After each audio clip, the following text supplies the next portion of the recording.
iyo ukorera umuntu hari ibyo mugomwa, hari ibyo uba wumva, hari amasaha wumva utamuha, hari byinshi uba wumva bitakureba.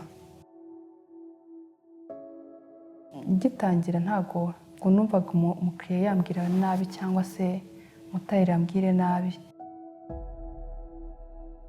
Nitwa Uwamahoro Joyce, nkaba ndi fashion design cyangwa se umunyamidelikazi. Nakuze mu rugo hari imashini zidoda,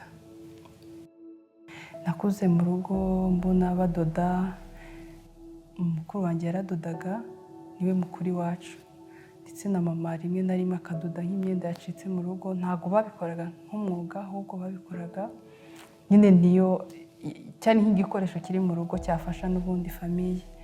Ariko nkaba afite amakuru y'uko na papa yigeze abyigaho akabikora, ndetse na grand-père cyangwa papa we nawe yari yigeze abikoraho nk'umwuga, aranabyiga, ava mu gihugu ajya mu kindi kubyihugura. Mu ishuri nize accounting, icungamutungo, nibyo nize kuri secondaire, byiga kuri kaminuza. Nkiri umwana numvaga nzaba umuganga, ariko uko nagendaga nkura numvaga nanone nzakora muri banki. Kandi muri banki umuntu uhakora numvaga ko yize comptabilité, nta wundi muntu ushobora kuhakora atarize ibyo bintu. Nkirangiza ishuri nahise mbona ko bitakunda ko nkora muri comptabilité, kuko nakaze nahise mbona ntago ari gukora comptabilité cyangwa gukora za banki za nzozi nari mfite ngo wenda bari byo mpite njyamo. Ahubwo nahise mbona akazi ka marketing. Byo bijya gusa, ariko ntago byasaga neza, kuko iyo byiga nyine harimo n'isomo rya marketing, byose urabyiga. Ntago ari byo bintu nahise njyamo, nahise nkorana n'abantu bikorera. Kwa kundi ukora n'umuntu wikorera ugenda ugira agashyari. Rimwe na rimwe nabazaga boss, ariko se boss watangiye gute? Ko nabonaga inyungu ndimo ndinjiza, cyangwa ndimo ndabona we yinjiza, nanjye nabikora bigakunda. Igihe natangiye kubikora nk'umwuga ni mu mwaka wa 2018. Bitangira ntarabijyamo neza, ntaraniyumvisha ko ari byo nzakora. Nabikoraga mu kirere, ntabwo nahise nshaka inzu ngo mbikore nka kuriya kuntu mbikora. Nabikozeraga mu kirere, kwamamaza ku social media, WhatsApp niho natangiriye. Ntangira kujya posting imyenda, abantu bakambaza ibyo bintu urabikora? Yego. Bitangira gutyo. Ikiraka cya mbere nakoze, nashyize amafoto yakuye kuri Pinterest. Ayandi hari umushuti wanjye wayampaye, nawe ashakaga gukora ibi bintu bya fashion design. Nashyizeho imyenda y'abagabo. Umusore umwe arambwira ati, iyi shati urayifite? Ntabwo yego ndayifite. Ese ubikora gute? Nawe ati okay, naza kugupima, nagusanga ahantu uri nkagupima nkagukorera. Sure. Ambwira ati okay, noneho niba ufite umwanya uzumpime tu. Ako mbere yo gukora ibi narabanje ndiga. Niga imashini ho gake. Hari ukwiga gupima, hari ukwiga, narizi nyine urumva nari mbizi. Nafashe metero, ntega moto, njya kumupima, ndagenda. Nibwo bwa mbere nari mbyinjiyemo, mbaza umutayeri ugombaga kumfasha. Urumva ibyo byose nari narabiteguye, nzi umuntu ugomba kuzankorera. Natangiye ku mashati y'abagabo.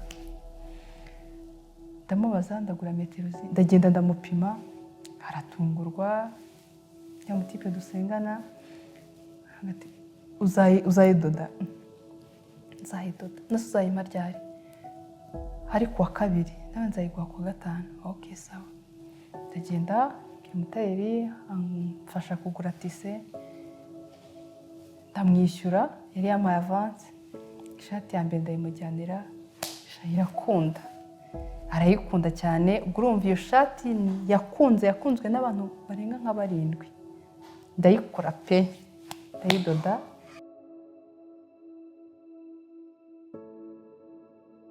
Nkibitangira nirwanyeho nkanjye njye ubwanjye, ntangira gushaka amasoko. Ya masoko nabonye yaba ishati imwe cyangwa amashati abiri cyangwa atatu. Ayo mafaranga niyo yagendaga yongeramo andi.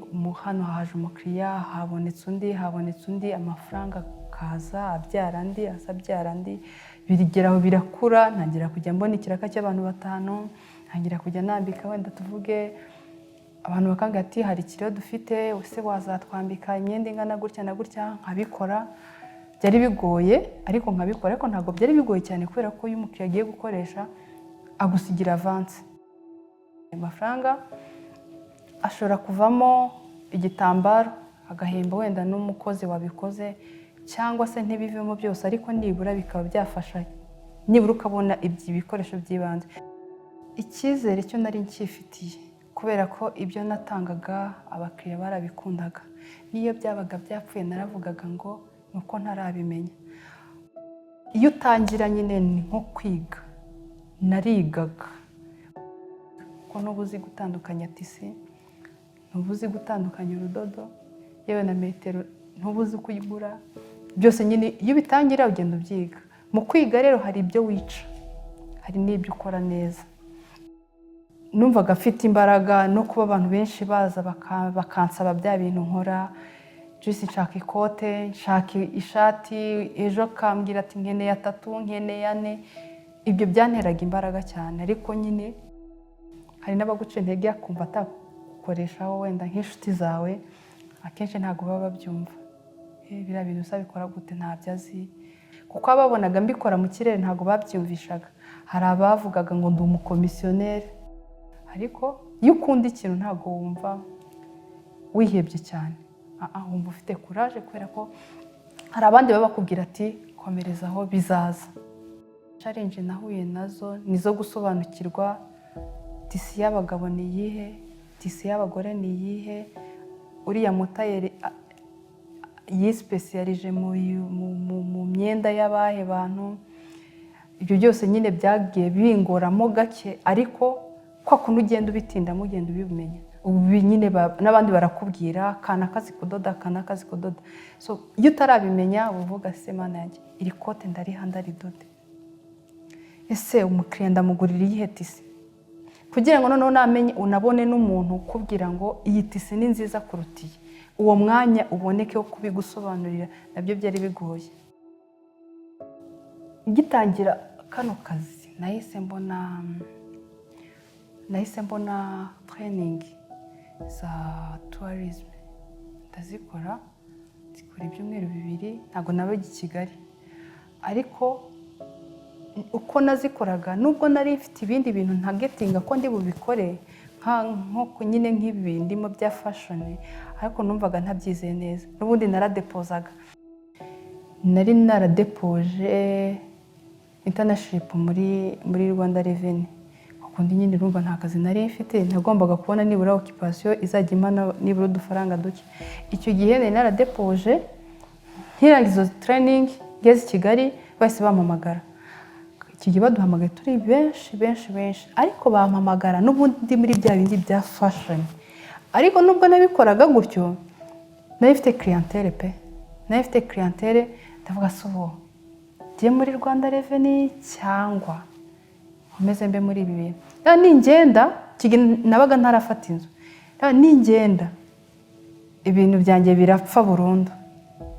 Ese wabanza kubaka ibintu uko ndi kubona nabyo bifite amafaranga, apo ndabireka nkomeza ibintu ibingibi ndimo nyine. Mu gutangira kwanjye hari umuntu wamfashije angira inama, arankomeza, arambwira ati natwe nuko twatangiye nta mafaranga dufite. Kuko niyo waba ufite amafaranga udafite ikintu ukora mu mutwe biragorana. Ako ufite igitekerezo uzi ikintu wakora neza, waragisasiye ukagishakira abakiriya ukagira gute, ntabwo ushobora guhomba.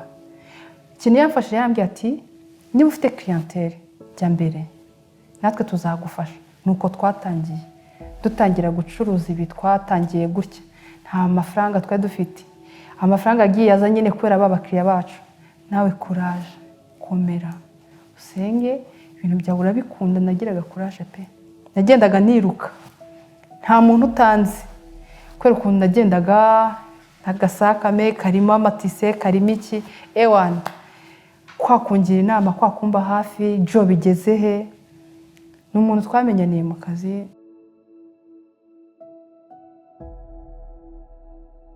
Hari mugenzi wanjye wo mu fashion design, ni umusore yaramfashije cyane, niwe muntu nabazaga ese tise yakwira umugabo yavamo ishati nayigura ngahe, nagura metero zingahe, ese natandukanye nziza nimbi gute. Niwe wabashije kuba yamfasha muri urwo rugendo, ambwira igiciro cy'amafaranga, niwe nabwiraga yaramfashije pe. Ntago yangiriye igomwe nka kwa kundi ukorana n'umuntu ngo arandusha ibi cyangwa se arantambukaho mu buryo bw'amafaranga cyangwa se bw'ibitekerezo. We yamfashije nk'umuvandimwe kandi ntiyaranzi. Amubwira ngo ishati ndayigurisha ngahe, umutayeri ndamwishyura ngahe, ni ibintu bitari byoroshye. Ikintu cy'ubwoba mu gutangira ntago kibura, wibaza se na twa dufaranga duke maze kubona nintushora ndasigarana iki. Ngiye gufata inzu niba icyo kintu cyatangiye kubaho nyine ntajya kumva ko ngomba gushaka inzu yo gukoreramo. Numvaga mfite ubwoba, amafaranga nari mfite ngiye gutangira ntabwo narisinziriye, aho nkavuga ko nari mfite abakiriya umva n'ubundi uko byagenda kose bizarya tu. Ahubwo nkigera muri ya nzu mbona nta kintu kirimo, nta mwenda, twari duke. Ijya gutangira ugomba kumanika imyenda yo gushyiramo, ugakora amasuku, ugashyiramo utubati two gushyiramo imyenda, utuntu twinshi cyane. Nari mfitemo duke cyane kandi mu nzu ingana umusozi.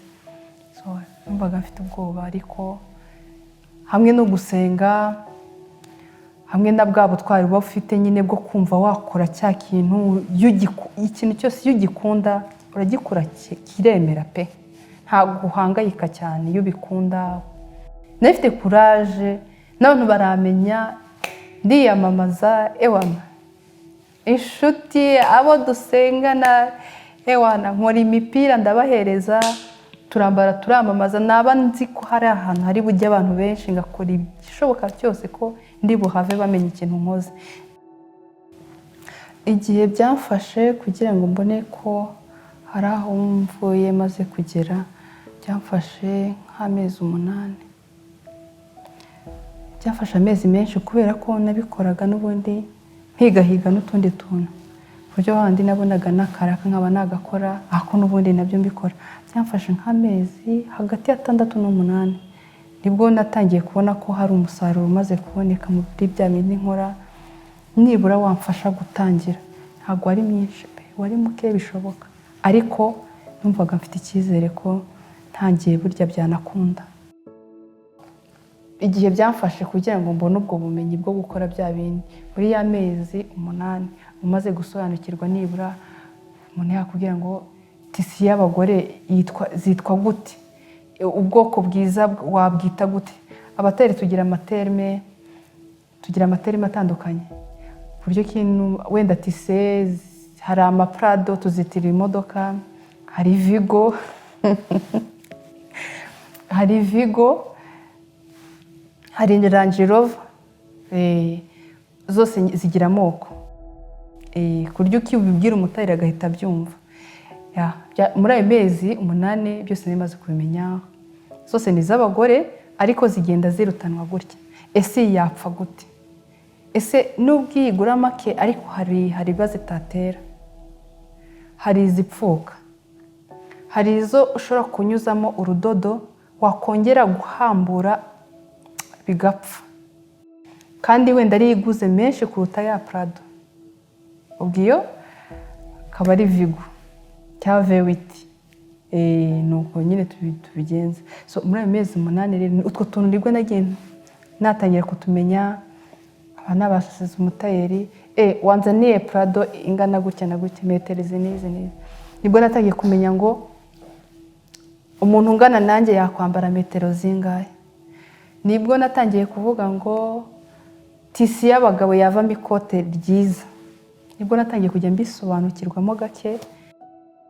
Nk'iyo ngiye gusura collection nshyashya ndicara ngashushanya, ngasoma ibitabo, nkareba amafashoni yagiye acaho mu bihe byatambutse. Hari Pinterest ibaho imideri.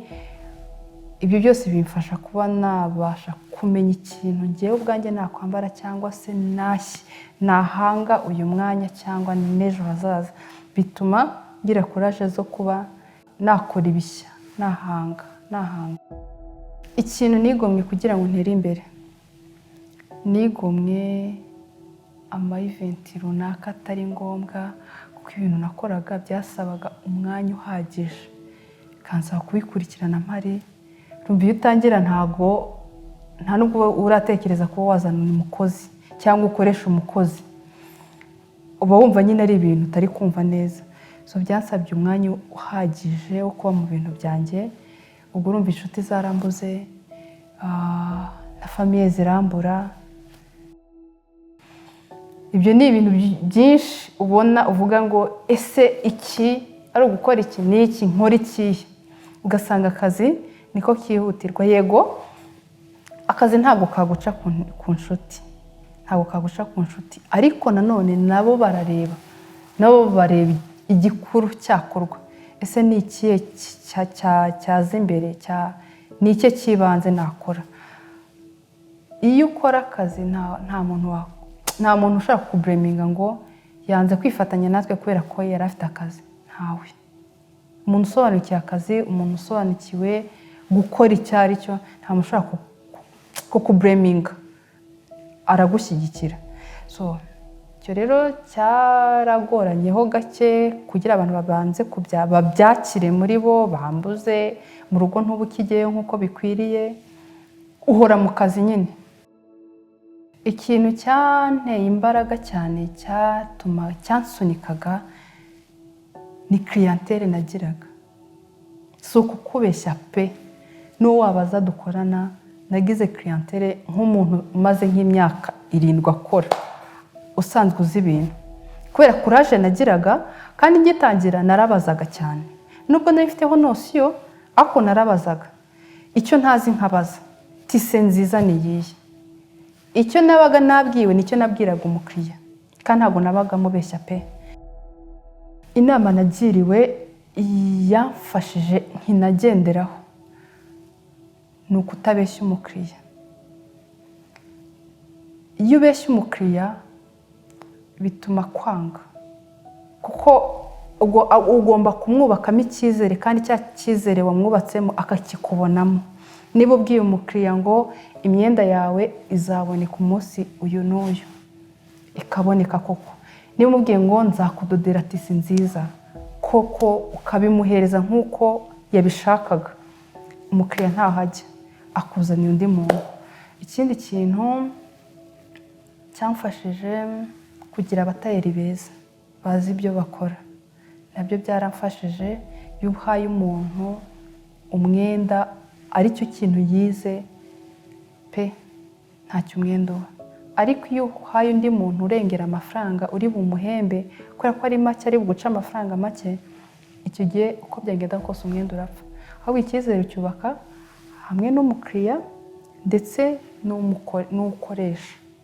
Iyo habayemo ukuri muri batatu, ibintu byose bigenda neza. Nize kwirwa no kuko ibyo nakoraga nabikundaga. Iyo ukunda ikintu ntabwo bigusaba imbaraga nyinshi zo gushora. Iyo ukunda ikintu, ari igihe uba unaryamye, hari igihe naryamaga nkabyuka nkandika nta muntu nkanguye.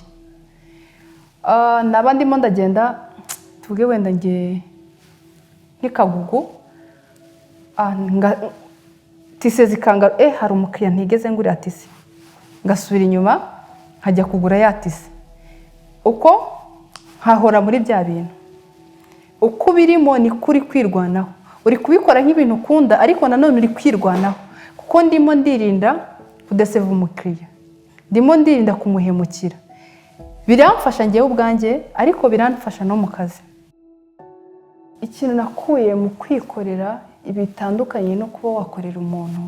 Iyo ukorera umuntu hari ibyo umugomwa, hari ibyo uba wumva, hari amasaha wumva utamuha, hari byinshi uba wumva bitakureba kandi koko bikureba, ukumva ko bireba nyiri kampani cyangwa se nyiri umushinga. Ariko iyo wikorera wumva byose ubishyizeho umutima, wumva byose ubiguhangayikishije, wumva byose ntago wumva utekanye, byose utarimo urabibona, utekereza buri kamwe kose. Nko mu kazi hari igihe mvuga harya ya myenda ya kanaka yageze ku kazi, harya rya koti ko ntari kuribona ryagiye. Umukoreshwa ntago ibyo bintu abyitaho, ariko nyir'ubwite, nyiri kampani, nyiri ibintu, kubera imbaraga uba wabitayeho, ntushaka gutakaza umukiriya, ntushaka gutakaza umutayeri, buri kantu cyose kose urebaho. Nubwo utabikora nk'uko ubyifuza, ariko amaso ahora ari handi. Bituma rero ukora cyane, ukigomwa wa mwanya. Iyo ukorera umuntu uramubwira ati bose wampaye umwanya se ejo nzajya mu rugo, ariko iyo wikorera n'uwo mwanya wumva utawihereza, wumva nyine icyo utekereza cya mbere ni akazi, kuko uba utekereza ngo ejo umukiriya azaza gufata imyenda, ejo umukiriya afite ubukwe, asanze bitararangira byagenda gute, uhora wumva uhangayitse. Ikintu rero bifasha no mu buzima busanzwe, kwita ku kintu icyo ari cyo cyose ni byiza, uko byagenda kose. Kwita ku kintu ukagisobanukirwa, kumva ugikurikirana, uko byagenda kose bigira ingaruka nziza. Amahame nakuye mu kazi n'ubu nagenderamo, n'iyo nakareka nagenderamo, ni ukuri, ni ukubaka ukuri hagati yawe n'abo mubana, cyangwa se hagati yawe n'umukiriya. Iyo ugira ukuri bituma umuntu akwizera, bituma umuntu akubikamo ikintu gikomeye. Iyo ugira ukuri ntabwo ukereza umukiriya, niyo wamukereje umubwiza ukuri mbere y'igihe, mbere y'uko atekereza ibindi bintu. Nyuma yo kumva ko wagira ukuri, kwihangana. Iyo ugira kwihangana muri wowe, nta kintu na kimwe cyaguca intege. Ibigeragezo biraza, ibyiza bikaza, ariko iyo ufitemo kwihangana byose birakunda. Gitangira ntago numvaga umukiriya yambwira nabi cyangwa se umutayeri yambwire nabi, ariko iyo uca bugufi ukamwumva, hari aho bigukura, hari aho bikugeza, kandi bituma hari utakomeretsa kubera ko wihanganye. Nyuma yo guca muri izo ngorane zose zigoye, mu bintu ntari narigeze mbamo cyane, yego nabikuriyemo ndanabibona, ariko sizo zari inzozi zanjye, ariko mbona mu rugo babikora nyine. Ariko ibintu byatumye mbondiwe ubu ngubu nkaba numva nifitiye icyizere, ni ukuba inshuti zanjye zikaza kunsaba inama z'ukuntu nabo bakora, kaza akambwira ati Jo, wabigenje gute kugira ngo ibintu byawe bikomere? Jo, ese nakora iki kugira ngo nanjye nkore ngere nk'aho ugeze, cyangwa se nkurenge? Ese nkoze iki ngiki byakunda? Byaranyubatse cyane, bituma mbona ko hari uwo ndiwe, niremamo icyizere, kuko niba abandi bambonamo icyizere, nanjye ngomba kwiha icyizere. Ntabwo umuntu yaza kukugisha inama udashoboye. Kwa kundi rero inshuti yawe cyangwa se n'undi wese utari inshuti yawe akakubona akavuga ngo hari ibyo nakwigira kuri Joyce. Joyce hari aho yatangiriye narinzi, hari ahageze mbona. Ese Jo, wabikoze gute? Ibyo rero byaranyubatse. Kwihangana, kubaka icyizere mu bandi, nawe ukakigira, ni byiza. Kugira ngo utere imbere bisaba gukora cyane. Kabiri, ndakigarukaho cyane, no gukunda ibyo ukora. Gatatu, ukamenya uburyo ki ukamakinga shuwa bya bintu ukora ndetse unakunda. Ese bisohoka bimeze neza? Njye navuga ngo bisohoka bimeze neza, kubera ko abo tubihereza nibo bagaruka bakatubwira ati kuraje, imyenda mwaduhaye yasohotse neza, imyenda mwaduhaye imeze neza kabisa, kuraje, komerezaho. experience maze kubona muri uru rugendo maze gukora kuva aho natangire kugeza ubu imyaka 2 igiye kuzura. Urwo rugendo rwose rero hari ibyo byinshi ntungutsemo ndetse nifuza no kuzageraho. Iyo ugenda ikura mu mikorere yawe ugenda utekereza n'uburyo ki nanone warenga aho ugeze, ukavuga ngo se ni iki nafasha abandi, ese abakiriya banjye ni iki nabafasha kugira ngo bya bintu noneho tubibone ku bwinshi cyangwa se tubibone byoroshye. Iyo ukora gutya ufite inzozi, twe ntabwo nzahora ndi umutayeri umeze kuriya, uko byagenda kose mba mfite inzozi. Hanjye nk'inzozi zanjye numva uko byagenda kose nzaruhuka uko ngize uruganda. Urwo ruganda rero ngomba kubiharanira nkabibona, ese bizagenda gute, ese rukeneye imashini zingahe, ese bizamfasha iki, ese buri kimwe ukagenda ugitekereza. Umunsi waguze imashini imwe, ejo nzagura indi, ejo bundi ngura indi, niziba 10 azaba ari uruganda rutoya ariko ruzitwa uruganda. Rwa ruganda nubwo ari ruto ariko bizafasha naba bakiriya kubona ibyo bifuza byihuse.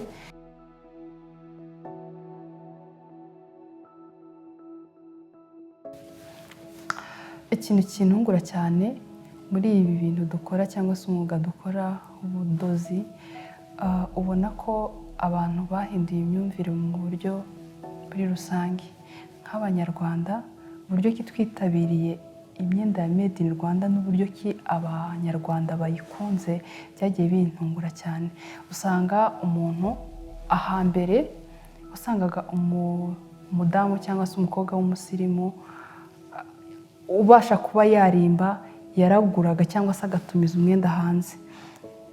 Umuntu wadodeshaga yabaga ari umuntu uciriritse, ariko kuri ubu ngubu umudamu ushaka kurimba cyangwa umukobwa, reka mvuge n'abagabo bashaka kurimba, bashaka kwambara neza, araza akadodesha.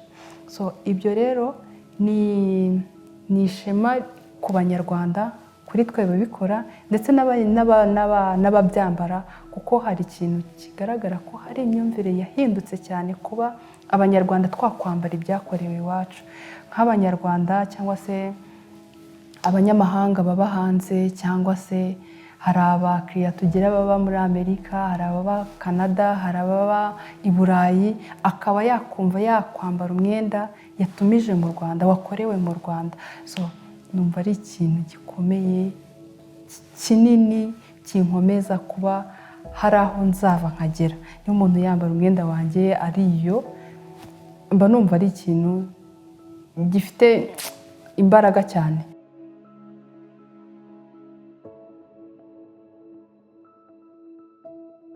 N'uruhare rwa leta muri made in Rwanda turarushima cyane, uburyo ki batuba hafi, haba mu matraining baduhereza, uburyo ki batworohereza kubona amatise. So icyo ni ikigaragaza ko made in Rwanda mu Rwanda ihagaze neza. So nkomeza gushishikariza n'abandi bantu batarabyumva ko bakunda made in Rwanda. Niba umunyamahanga akunze umwenda wakorewe mu Rwanda, why not umunyarwanda we atabasha kubyiyumvamo. Ikintu nimenyeho ntarinzi ko cyashoboka nuko ndi umunyembaraga cyangwa umukobwa ushoboye.